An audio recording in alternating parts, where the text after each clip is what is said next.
Hello friends, welcome back to Vijaya fashions. మనం puff hands stitch చేసినప్పుడు puff అనేది మనకి ఈ విధంగా ఎక్కువగా రావాలంటే ఒక చిన్న టిప్ అయితే ఉందండి. అది ఈరోజు మీకోసం అయితే షేర్ చేశాను. ఫస్ట్ అయితే మనం హ్యాండ్ ఈ విధంగా అయితే తీసుకుంటాం కదండి.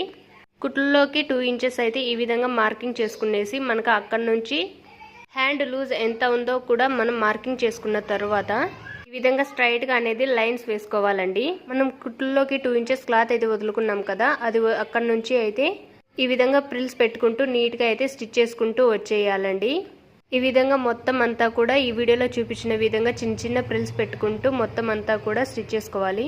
చూసారు కదా, హ్యాండ్ వైపు ఈ విధంగా స్టిచ్ చేసుకున్నారు కదా, పై వైపున వచ్చేసి షోల్డర్ జాయిన్ చేసే వైపు మనం కింద వైపు మడిచిన దానికి ఆపోజిట్ సైడ్ అయితే మడుచుకోవాలి. మీరు బాగా గమనించండి. ఇప్పుడు స్టిచ్ చేసినప్పుడు కింద కుచ్చులు వచ్చేసి నాకు ఆపోజిట్ పెట్టుకున్నాను, పైన ఇప్పుడు స్టిచ్ చేస్తున్న వచ్చేసి నా వైపు